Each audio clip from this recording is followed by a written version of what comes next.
how should we pass what we're reading in the newspapers? You know, if one newspaper says this came in a suitcase, another one says this was in a bunch of flowers at the cemetery. You know, where is this information coming from? Well, I think it depends on the quality of the paper to some extent and the quality of the reporting, but there's been a lot of sensationalist and kind of single source reporting around this story, which, you know, obviously people are right to question. I think when you've got a big developing story like this that's so sensitive, the sources that you can trust more are the police, are the intelligence services, are the government, who have this inside information which the press and you know, the public don't have. So I think there's been some great reporting on this as well, but what you're really looking for is kind of how many sources are saying the same thing, what the sources are, and how, you know, realistic it sounds. Marina, obviously there was a significant difference in this case to what happened in 2006, when Alexander was murdered. The government, I think even before he was buried, were desperately saying we must protect our relations with Russia. We mustn't accuse them of anything. Obviously, in this case, Theresa May came out almost immediately. How do you assess the government's response to what's happened? Yes, you're absolutely right. It's absolutely different, because in 2006 we were waiting for 2 weeks just to be recognized it might be poisoning from first stage, and only after Sasha's death it was released polonium-210.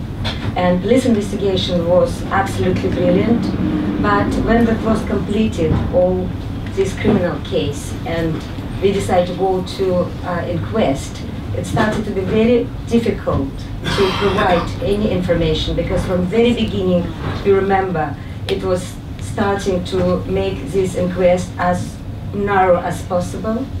We're fighting for more wide.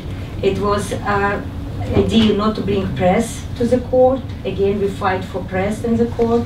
And then we were, when we realized we can't use all materials in this case because it's very sensitive and very high security, we should go for public inquiry, what we didn't receive as well. You know, it was constantly fight for this justice. And of course now it's completely different. We can see it was immediately help to this poor Sergei and Julia, and it was immediately press attend and give this all information. And even more, we now have Theresa May who said it's definitely Russia who produced this nerve agent.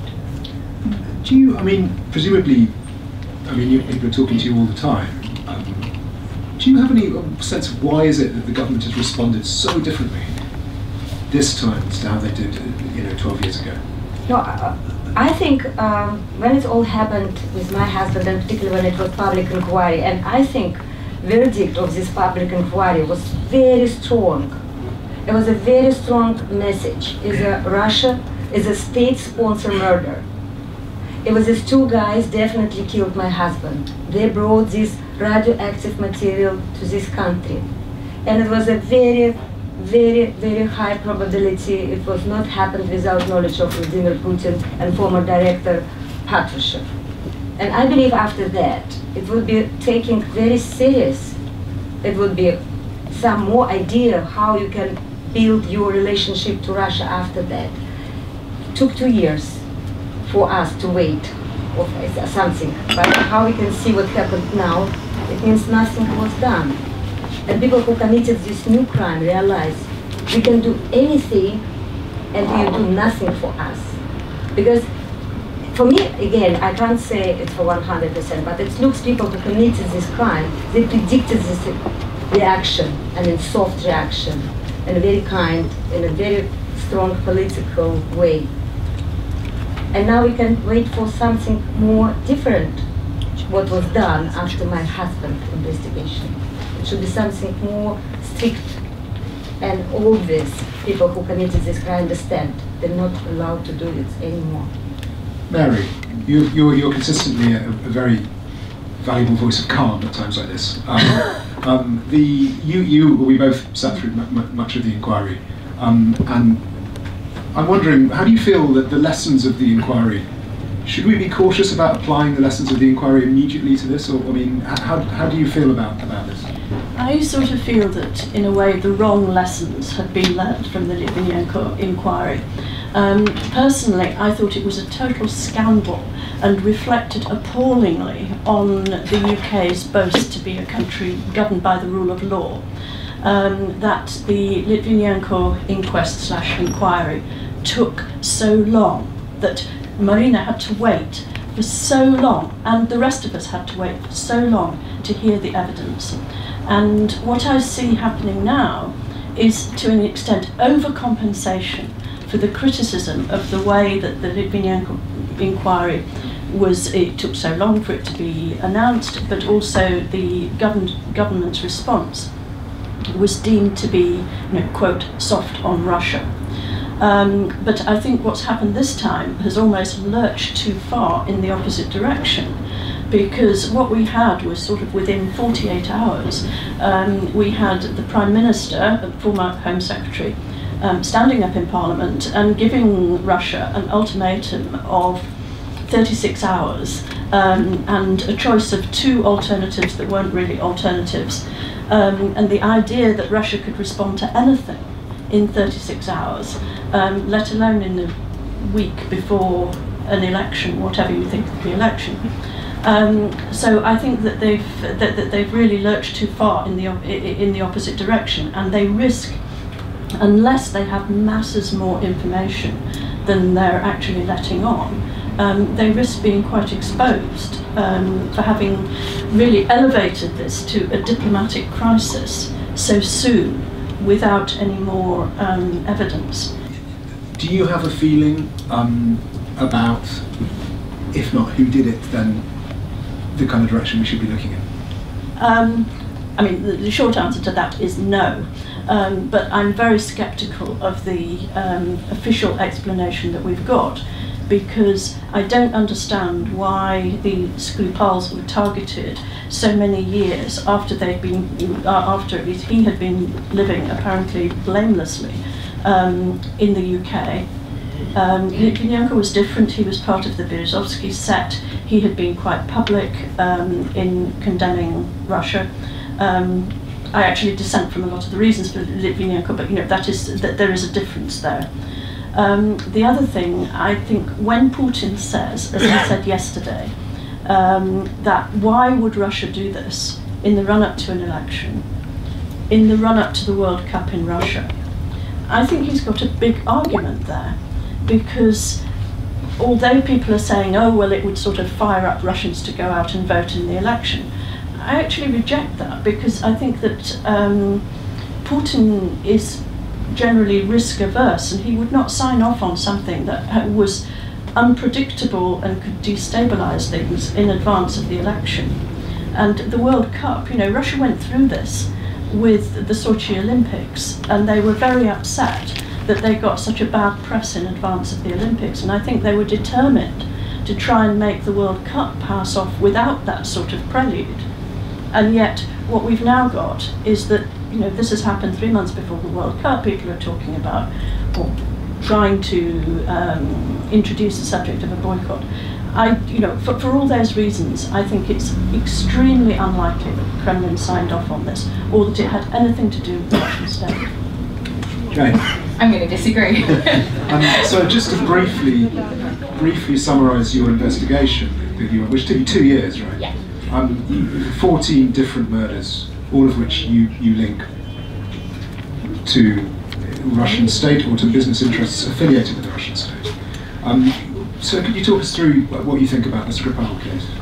Yeah, so like you said, we investigated 14 suspicious Russia-linked deaths, which all took place in British soil and all had something in common, in that all of these men in some way or another had made an enemy of Putin or another powerful Russian figure, or were linked to someone who had. Now, in all of these cases, the men had received death threats, previous assassination attempts, or reported being followed by Russian security services or mafia groups. Yet in every single case, the police ruled that it wasn't suspicious. Now, these men were all killed kind of various time periods, but not immediately as soon as they defected from Russia. People like Boris Berezovsky was killed years after he'd settled in the UK. And Russia, even recently, Putin has made it very clear that the Russian state does not tolerate traitors. He's gone out on state TV straight after the Skripal attack, and said that he pointed to traitors not being safe on UK soil, and you know, actively listed references to all of the deaths we'd reported on, the helicopter crashes, the hangings, the poisonings. It was almost like they've been taunting the UK, and the same from the messages we've seen from the Russian embassy. I know it's Twitter, but their response hasn't been kind of, we're fearful of what the international community thinks. It kind of feels like they're taunting us, and you know, Putin's come out with a kind of at some points dismissive, at other points aggressive approach, where at one point saying, you know, we don't care if some of your royal family don't come to the World Cup, oh, and I've got this huge nuclear arsenal. So I think there is a legitimate question about why now, definitely, but we've seen from previous cases, including Alexander Litvinenko and some of the other deaths we covered, that Russia does not tolerate defectors. And I think the fact that this nerve agent that was used, Novichok, seems to be, you know, we've had experts, not just the government, come out and say that the Novichok must have come from Russia. We know it was developed by Russia, and the experts say that it's so difficult to weaponize that it's got to have been developed kind of with very top-level equipment, top-level scientists, and importantly, an anecdote. The main message seems to be that this isn't something that kind of an amateur crook could make at home. This is something of a very high level. So it almost seems to me that it was inevitable that Novichok was going to be discovered, and it feels like a breadcrumb trail that Putin isn't afraid of leading back to Russia. So how do you feel about that? And can you briefly address Mary's point about, I mean, there are certain key aspects of this we just don't know, and also that question of, if you use something like Novichok, are you making a point? Yeah, and I think Alexander's death was really, wrong word, but interesting, because I think if you were the investigating officers at that time, you probably would never believe that effectively the president of a country would do this, would allow this to happen on someone else's land. So it was really the first time that it was so obvious. Now, the investigation took a long time, but the investigation was really thorough and led straight back to Putin's door, I'm afraid. So I think when this latest incident has taken place, it's much easier for the British government, for the police to think, well, it could be the Russian state actually, and it could be Putin himself that's authorised this. Obviously, I mean, I think all of us who sat through the inquiry into Alexander's death ended up with our own theories of why he had been murdered. No one obviously sat through it with more attention than you did. Why do you think your husband was murdered? Of course, it was a few versions, and what I say every time, try to say what Sasha tried to say people, and it was very serious message what he tried to provide. If I would be killed, he said in 2002, it would be not because I betrayed system, it's not because I escaped from Russia. It would be only in a way I put something on the money what people they try to earn. Because ideology what was before, it was lost. It's not more Soviet Union anymore. It's no communist ideology. It became only ideology of money.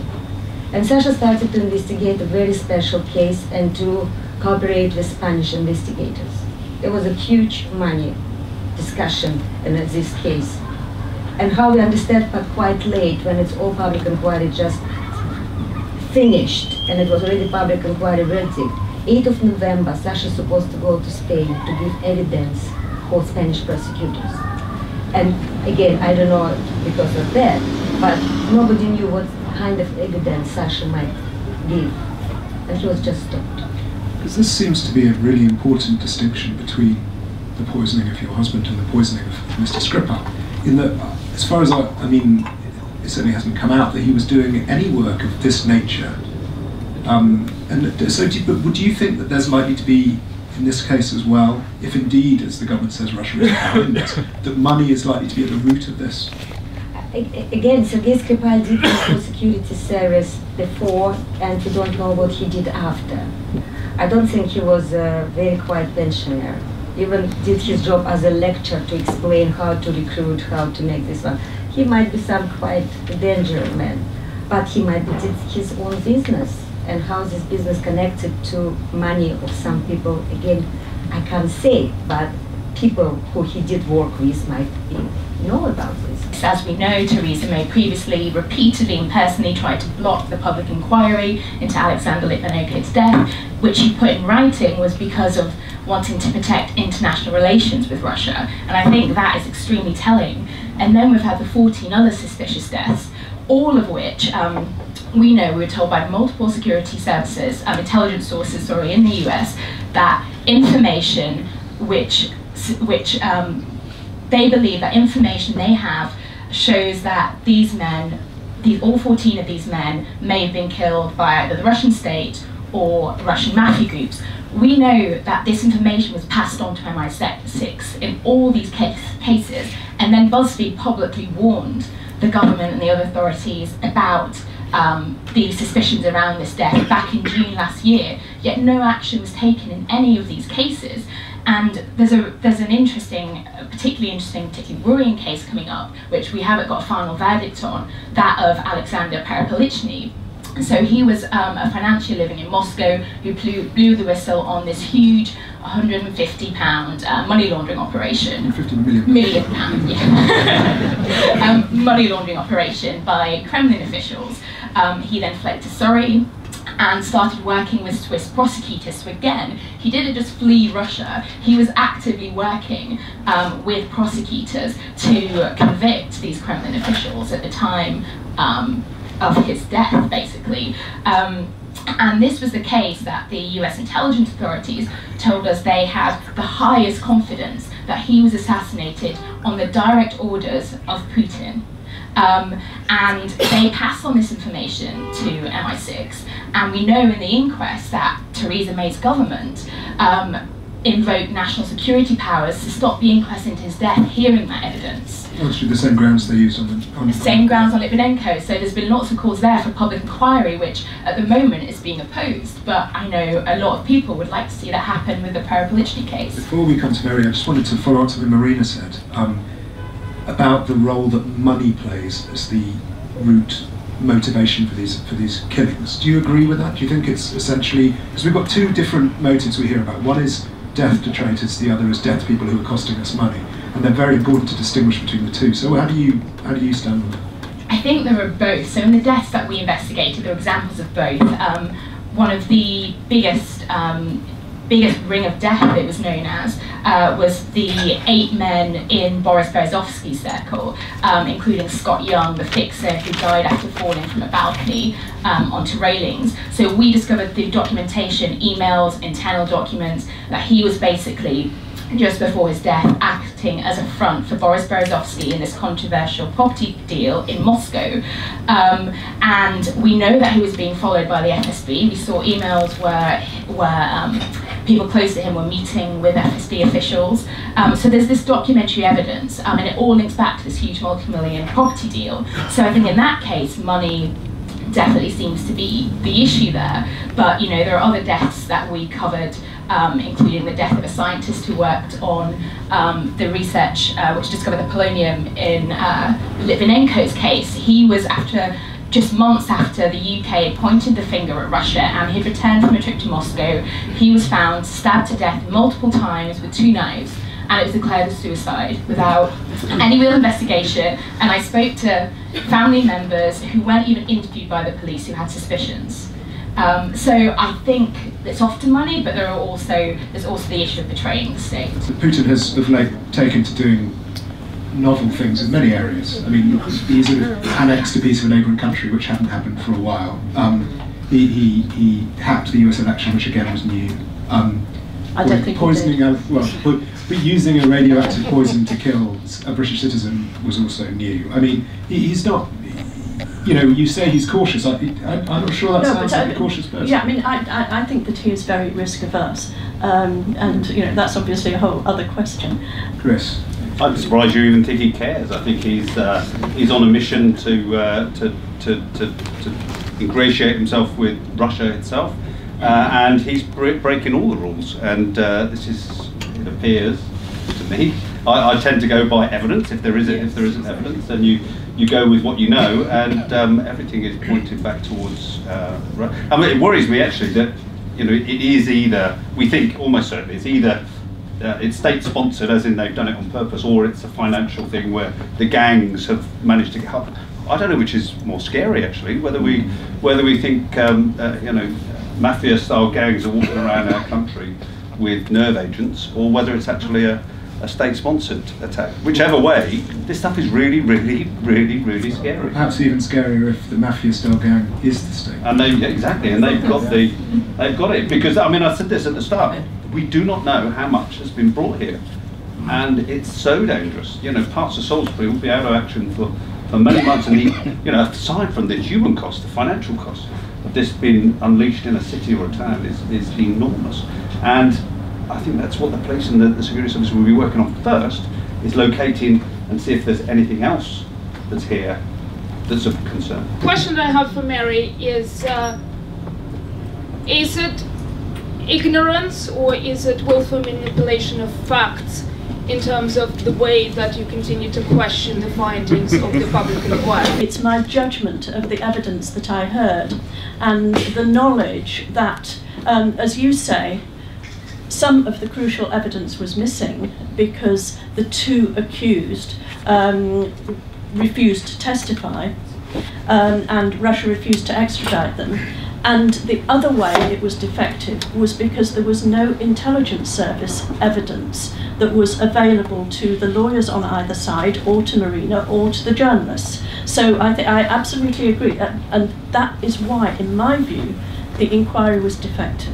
And there's been a lot of discussion of whether, you know, Russia is state-sponsored, but who else, if not Russia? Do you think that it's a question of that it was Russia but without Putin's knowledge, or not state-sponsored, or how far wide are we going in terms of people that may have done this? So Marina, any thoughts? If this isn't Russia? No, every time we know as a policy deny anything.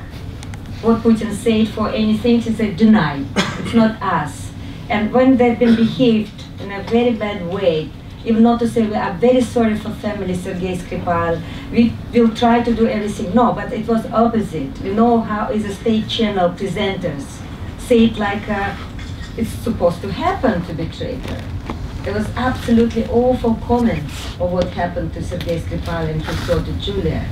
It means if you want to know who behind of this crime, look at this, what they will say after. Mary, if not Russia, who? You probably have a good opinion on that.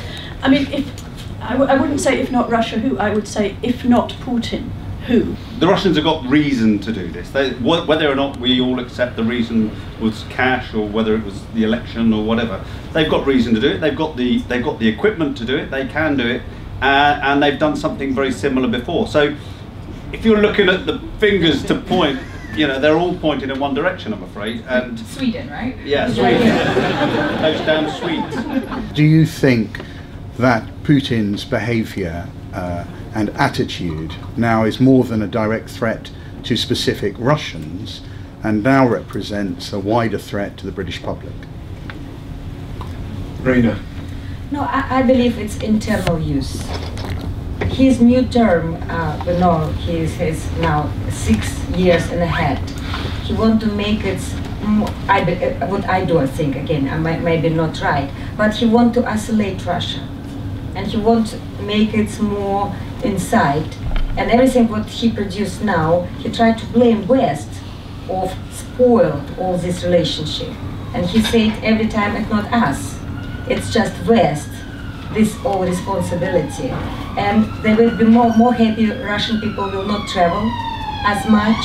They will mostly stay in the country. And maybe they're frightening Russian rich people. They would be killed here in England. Better to go back to Russia with all their money. Maybe they lack of cash, I don't know. But it all looks like for internal use. And what he said just today, he said, I would be more looking inside of country. We were all going for Russia in this my new term.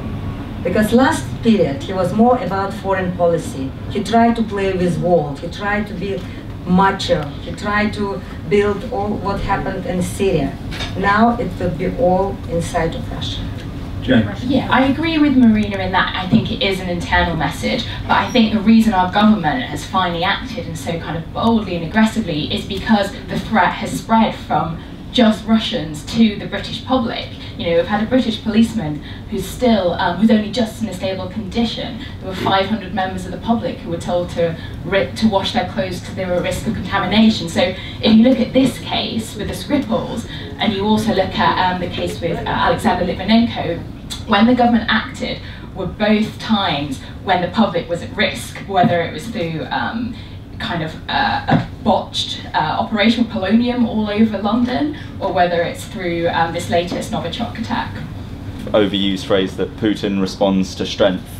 I'm just wondering if the panel thinks that's accurate when it comes to the range of options being considered. Like, is this likely to result in successfully deterring Putin, or is this going to lead to an escalation? Can anyone think in the past couple of years where Putin has been successfully deterred from something? Mary mentioned Sochi and the concerns about the Olympics. Well, Eastern Ukraine fell apart not long after that. Mary? After, not before, I would just make the point. I mean, I don't really think so, because I think that insofar, I mean, you know, I reject so far the idea of state-sponsored action in these particular cases. But if you were looking at that, I mean, I don't think you're going to deter Putin from whatever he is doing, whether he's doing that or whether he's not doing that. But what Putin does is, to my mind, dictated by what he sees as Russia's national security. And there is nothing that is going to deflect him from that. And so, you know, whether or not he's guilty in these particular cases, I think he has one thing that's in his mind that transcends everything else, and that's his judgment about Russia's national security. And that is also my assessment of the motivation behind the annexation of Crimea, Russia's national security.